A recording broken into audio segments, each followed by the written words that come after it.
Kasi I've always saludo ako sa iyo. And you can criticize me also, including my daughter. Huwag ka magpigil. When it is time to criticize, do it. Ako, veterano ako dyan. 40 years in politics, mayor. Dapat lang talaga kami kung nagkamali. Criticize. Masabihan lang naman na ikaw, Duterte, nagkamali ka.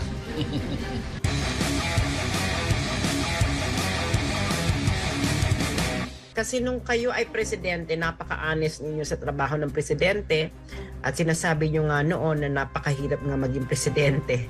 At minsan nga, nag-o-offer nga kayo mag-resign dahil nga sinabi nyo noon na hindi nyo alam na ang makakalaban nyo pala ang gobyerno mismo. Pero ngayon nakikita natin, ang daming gustong maging presidente, ang layo-layo pa ng 2028, Mayor. Bakit sa tingin ninyo na ang daming gustong maging presidente kahit na ang trabaho naman ng presidente ng Pilipinas ay napakahirap? The opportunity to amass, not to make, to amass wealth. Fear corrupt. Either legitimate or illegitimate. It's an opportunity wide open for anybody who is enterprising and would want to amass a wealth that would assure the 7th generation of a comfortable life. Wala na, hindi na sila magtrabaho.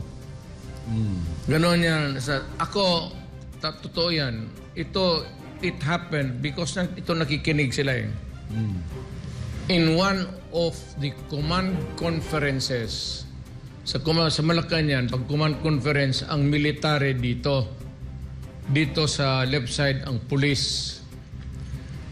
Sa isang command conference, may pinasa sa akin si Secretary Dominguez na papel na nawala yung pera sa AFP worth 2 million intended for a hospital para sa maraming hospital kaya sila kasi intended for the hospitals that are outside of the Metro Manila area. Nung nabasa ko, pumutok ako, ay ang buhayan sila, mga generals. Tanungin ninyo, generals, pati police, military. Yan. Makita ninyo yung harap ng police. Yan. Pumutok ako, sabi ko na kung ganun lang naman ang papaghirapan ko sa buhay ko, panahon ko, sabi ko, hindi ko kaya tong sabi ko, if the commanders of the Air Force, the Army, the Police, and the Navy would stand up, I will go out of this room and fly back tomorrow to Davao. I am resigning. Yan sila, sinabi ko sa kanila. Yan. Diyan. I offered to resign. Sabi ko. Yan, yung command conference na yan. Sabi ko sa kanila. Nang isang beses sa cabinet, ano bang nangyari doon? Basta nagalit rin ako. Yung cabinet meeting, buhay pa naman yan sila lahat. Tumindig ako. Sabi ko, kung pakihirap kung ganito, hindi tayo magkaintindihan sa trabaho natin. That was something that I project went ore. Hindi naman lahat, isang departamento na paro sa galit ko. Twice in my presidency, I offered to resign. Sabi ko, hindi ako mamatay I don't need this job. Hindi ko kailangan.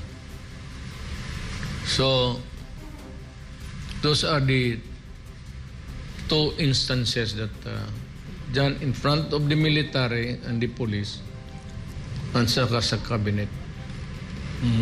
Sabi ko, I'm resigning. I'll write my resignation, handwritten dito. Hindi ko kailangan ng ano. Kung matanda na ako, mag-relax na lang ako. Butit, may kaibigan ako, kaya ni Sasti, magkape-kape na lang kami.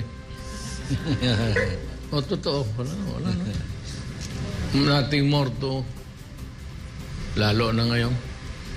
But anyhow, mabutit nagpakita kasi I've always saludo ako sa iyo. And you can criticize me also, including my daughter. Huwag kang magpigil. When it is time to criticize, do it. Ako, veterano ako dyan sa 40 years in politics. Mayor. Dapat lang talaga kami kung nagkamali. Criticize. Masabihan lang naman na ikaw, Duterte, nagkamali ka. Wala naman perfecto. Ako, wag lang sa bagay, sa pera, wala ako.